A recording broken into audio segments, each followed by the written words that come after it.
que produjo por su continuidad y por sobre todo en lo personal yo pienso el error muy grave de transformar una idea que podía haber sido interesante, que era decir, tener un sistema hasta que uno tuviera un impuesto a las ganancias realmente, que es el sistema que debe haber, obviamente, que es el más justo, que es el más claramente distributivo. Pero mientras yo logro eso, ustedes recuerdan que las retenciones, a partir de la devaluación, las pone Duhalde en un momento de una situación fiscal del 10% extremadamente difícil. Y los productores en general aceptan porque había habido una gran devaluación y había una acentuación muy grave de la pobreza en la Argentina. Pero a partir de esto, la idea de que acompañando el crecimiento de los precios se podía indefinidamente subir la escala, se manejó con mucha torpeza técnica. Lo digo porque estuve muy cerca, yo en algún momento dije que unas retenciones flexibles, como parte de un esquema flexible, era mucho mejor que una cuestión rígida. Entonces lo que se hizo fue esto con un condimento que era una escala, que ahora después el propio ministro Lustó confesó que había sido a la defensiva, frente a una idea de Moreno de llevar las retenciones hasta un nivel de 80%. Entonces, sí, bueno, se hace una escala donde frente a este mal tenemos un mal menor, etc. Y ahí comenzó el bastardearse una idea que podía haber sido, además, si esta flexibilidad hubiera sido una escala muy razonable, pero que además hubiera tenido también incorporado como dimensiones el tema de la variación de los costos, es decir, de la variación del precio de los fertilizantes, todas dimensiones que la Secretaría de Agricultura maneja técnicamente. De hecho, hasta tenían un modelo armado que podía haber sido instrumentado y que podía haber sido seriamente debatido con los productores, de manera de garantizar un sistema que garantizara pisos de ganancias razonables para los productores, etcétera, etcétera. Ninguna de estas cosas se hizo y terminamos con este conflicto cuyas consecuencias todavía no hemos terminado de absorber, y que sí ha tenido un impacto económico, social y político, y lo tendrá, de creciente dimensión. Y yo creo que en este conflicto, desatado por lo que yo llamaría una voracidad fiscal unilineal, se han incorporado crecientes dimensiones ideológica y política que han estado siempre en el imaginario argentino, que han estado en la faz política por esta historia del tradicional enfrentamiento en política del peronismo, tanto en su etapa del primer gobierno y segundo de Perón, como en la etapa del 73 con el sector, con las organizaciones agrarias, y que de alguna forma en la historia ninguna de las cuestiones desaparece. Las cuestiones ideológicas, políticas, quedan como sedimento social. Y en el plano de las ideas es donde más firmemente quedan asentadas estas cuestiones. Las imágenes crecientes, populares, masivas de la gente sobre lo que es el agro, perduran a lo largo de décadas. Y entonces creo que esto también fue un impulso ideológico, que en algunos casos se construyó simplemente por una necesidad política de argumentar. Yo creo que mucha gente política argumentó estas cosas sin estar demasiado convencido de que en realidad teníamos un sector, pero otros sinceramente creyeron que se enfrentaban a organizaciones agropecuarias que representaban un pequeño grupo o de grandes terratenientes o de grandes gigantescos pools de siembra. Y de alguna forma todavía lo mantienen. Entonces, esta cuestión que me parece que estuvo muy presente, al mismo tiempo, mirado desde el sector estatal, estuvo acompañado de un proceso que a mí me parece que tuvo y tiene cada vez más creciente importancia, que es lo que yo llamaría un proceso de hiperpresidencialismo. Porque hay sectores que han dicho, bueno, ya cuando Alberdi hizo la Constitución, hizo un país federal, pero como tenía 7 caudillos provinciales que se estaban matando entre ellos, dijo, no, si yo pongo este país federal, este país estalla. Entonces copió el sistema presidencialista chileno, porque él había vivido en Chile, lo conocía muy bien, que era un sistema muy fuerte, y lo metió en la Constitución argentina. Y este fue siempre nuestro sistema presidencialista, con una gran injerencia del Ejecutivo sobre el resto de los poderes, particularmente el legislativo. Pero yo creo que en este momento este problema se agudizó más, porque me parece que es un problema donde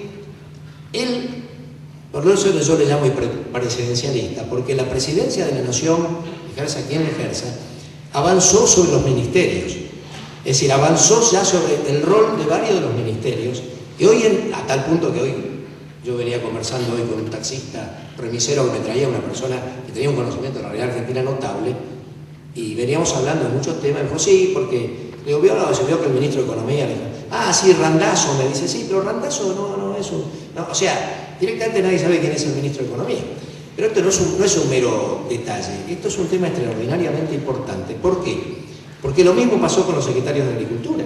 Es decir, los dos secretarios de Agricultura, y yo he interactuado fuertemente con los dos, no tuvieron posibilidad alguna de llevar políticas agropecuarias independientes adelante, porque los niveles de la esfera de decisión sobre el sector agropecuario se toman en otro nivel con la participación de algunas otras secretarías como Comercio Interior y con una agudización de la crisis institucional agraria que no es de ahora. Ya en la década del 90, ustedes saben muy bien, una gran destrucción del aparato estatal agrario, desde la disolución de la Junta de Grano hasta un montón de cuestiones provinciales, y un gran debilitamiento de la Secretaría de Agricultura. Pero ahora se ha agudizado mucho más, hasta el punto que un arma decisiva de la Secretaría de Agricultura, que era la Oficina Nacional de Comercialización Agropecuaria, se la sacó de la Secretaría de Agricultura, y desde la ONCA y desde la Secretaría de Comercio, en realidad se construyen las únicas señales reales que recibe el sector agropecuario primario, el sector comercializador, etcétera, etcétera. Con lo cual nuestra política es fragmentaria, caótica, ¿no es cierto?, llena de señales coyunturales, y los productores primarios no tienen una posibilidad de diálogo con el Estado razonable. Tienen una situación extremadamente difícil. La segunda cuestión es que además estas políticas de debate sobre el sector primario se hicieron desde la esfera gubernamental con una fuerte alianza objetiva con los sectores agroindustriales. Porque si el sector primario perdió, no sucedió lo mismo con los frigoríficos, no sucedió lo mismo con los molinos, no sucedió lo mismo con las grandes industrias procesadoras lácteas de Argentina. Hay una alianza objetiva de sustentación de políticas nacionales, y eso hizo que el sector primario quedara realmente extremadamente aislado, porque ni siquiera tuvo el respaldo de la cadena agroindustrial en serio, digamos, ¿no? Recién ahora la UIA está intentando ligeramente cambiar de posición. Entonces, en esta situación, la situación efectivamente para las organizaciones agrarias era una situación compleja, extremadamente difícil. Pero yo creo que aquí las organizaciones agrarias erraron parcialmente el camino. ¿Por qué digo que erraron el camino? Porque yo creo que, y yo he seguido de cerca el conflicto y he sido parte de algunas comisiones que trataban de intermediar actores y conectarlos y llevar propuestas y traer propuestas, etc. Y uno encontraba que en algunas organizaciones agrarias había un nivel de intransigencia y un nivel de derrotar al otro que llegó a límites notables. Hoy en día los niveles de odio personal entre sectores de funcionarios del gobierno y de algunos dirigentes agrarios se convirtieron en una traba creciente. Las maniobras de parte y parte, cuando se abrían ventanitas como para canalizar la resolución del conflicto, y a mí me tocó discutir seriamente con algunos dirigentes agrarios, decirle, bueno, asume Chepi, que viene con toda la representativa del INTA, que viene, uno que lo conocía, con algunas ideas frescas en la cabeza. Consoliden la posibilidad de que Chepi, el nuevo secretario de Agricultura, consolídenlo, no lo ninguneen. ¿Por qué? Porque desde la propia esfera del gobierno, un sector del gobierno, encabezado por Moreno y la gente de ONCA, etcétera, trataba de anularlo como interlocutor válido.